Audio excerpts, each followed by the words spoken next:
Hey you guys, welcome back to my channel Rosebuds. I am your host Christina Marie, for those of you who don't know. Thank you so much for tuning in. As always, your presence is a present. For those of you who have not already, please be sure to hit that subscribe button down below. Please like, comment, share the video if it's not for you. I really appreciate it. And also make sure you are following me on Instagram, and that is at rosebuds_hi. That is HI. So I don't want to make this video long and sad and drawn out, but I did want to go ahead and do an update video on where I've been, and this is also like a slash mental health check-in update.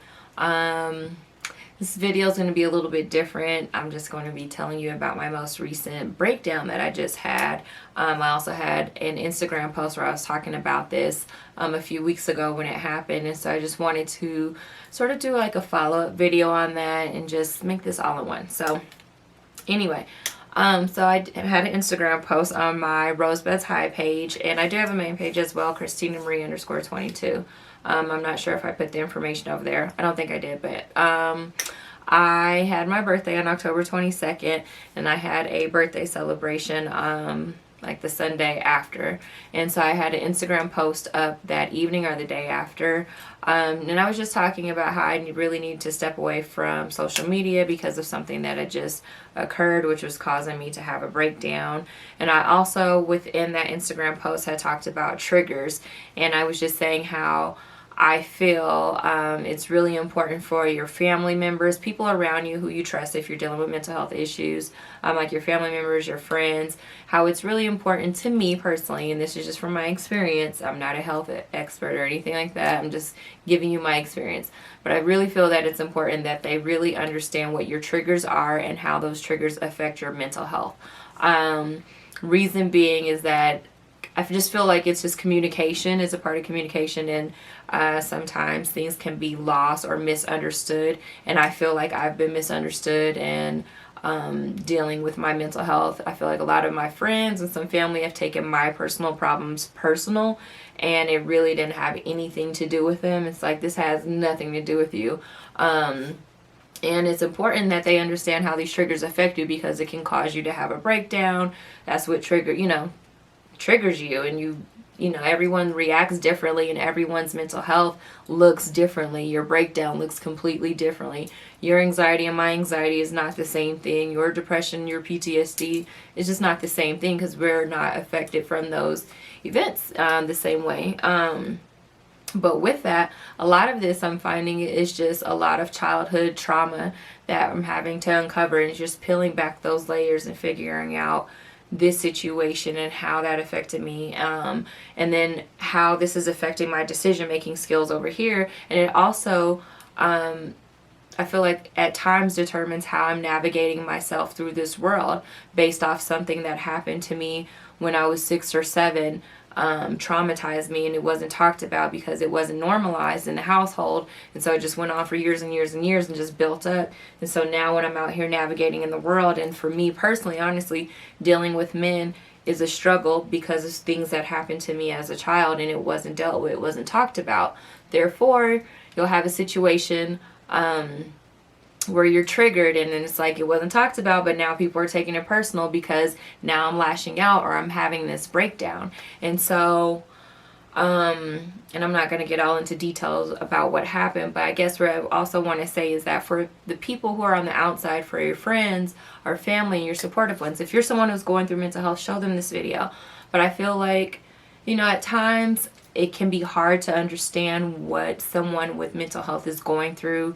You don't know what they're feeling on the inside, how anxiety or how a panic attack or anxiety attack feels. And again, it looks different on everyone. They could be standing right next to you in a room, crowded room full of people, and they could be having that anxiety or panic attack, and you have no idea. Or the person could just start breathing hard, and, you know, versus person A and person B. It's just completely different. But oh my gosh, where was I going with that? But yes, it's just going to look differently on everyone, and you're going to have a breakdown, I was going to say. So when you're having that breakdown, for the people who are on the outside, I feel like sometimes they feel like you're making things up, or they just don't trust or believe you, or, you know, just taking things personal again. And not, it's a hard place to be.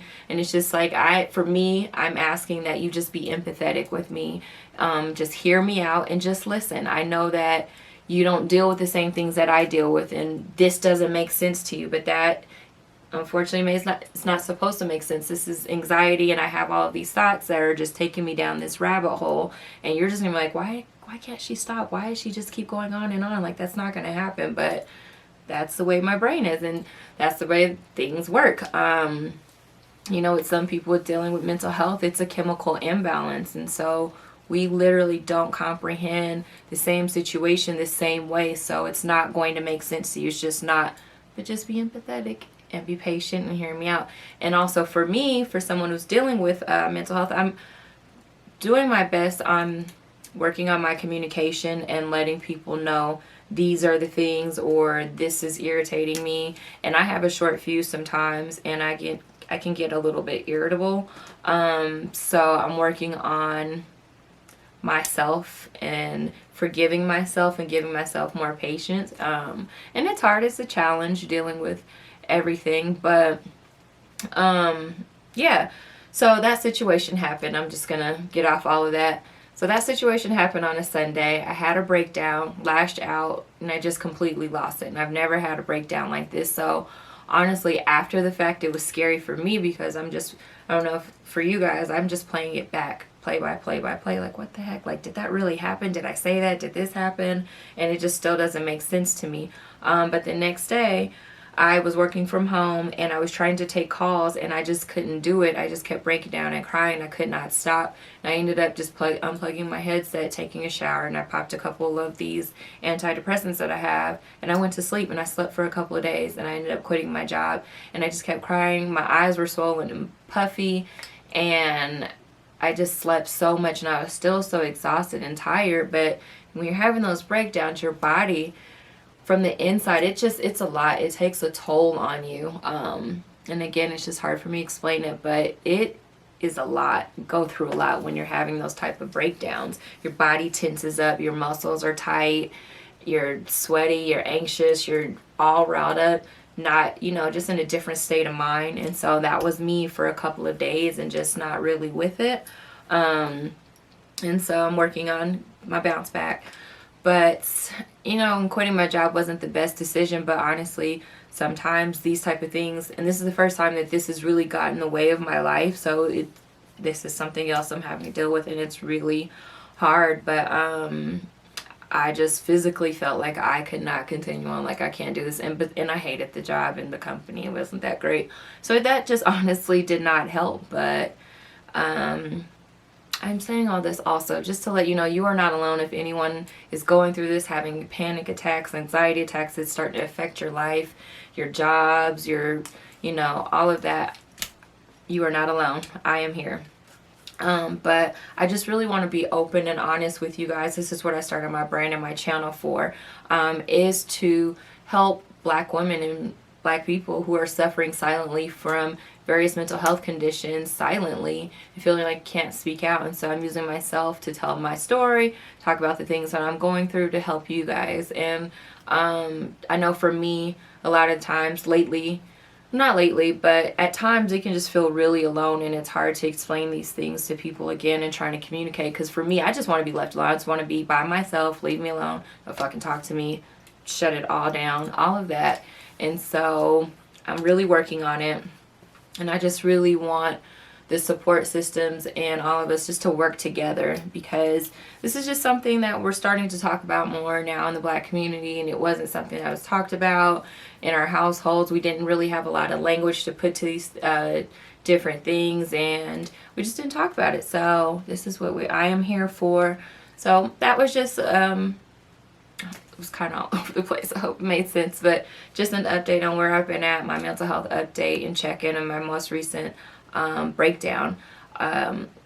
One thing though that was hard as well, now I'm thinking about, I forgot to mention, this second day that I was going through and all that, I'm just sitting in the chair. I don't know if you guys just sit sometimes and just zone out and just crying but not really think of anything. It's so hard again to explain, but that was the first time in my life that I can recall really where I had seriously thought about suicide. Like, this may be the better option, because dealing with mental health, again, you just feel like you're a burden. I feel like I'm a burden on people. I don't want to keep bringing all this shit up, and it's like sometimes I just can't control it, and you feel like people from the outside just are forcing you or projecting certain things on you, and they want you to do this and do that, and it's like sometimes I just can't control it. Like, I'm literally going to lose it. Like, stop. That does not work for me. That does not help my situation. And it's like, I want to keep talking to you and bringing things to you, but if the communication just keeps ending up like this, it's frustrating for me, and I am not the best with communicating, so it's just breaking me down more and more and more. And I was like, I was staring at a pair of scissors that I have on my desk right here. Actually, that's always been there. And there were some old scissors, but I was staring at them with the thought of, oh, these aren't sharp enough for what I need them for. And I remember that I had some sharper scissors in my room. They're my shears from when I was in hair school, but they're sharp enough for me to go ahead and end things. And I'm so glad for one of my friends for talking to her, because she talked me off that ledge, and it was just like, you just have so much to live for. Sorry, try not to cry, but you just have so much to live for, and you cannot, for me, I just keep reminding myself, like, you have control. I know sometimes that anxiety or these things take over and these thoughts, but I have to find different methods and different ways to snap myself out of it and do something different, because I have tasks and I have a purpose and things that I am here for, and I'm going to see those things through.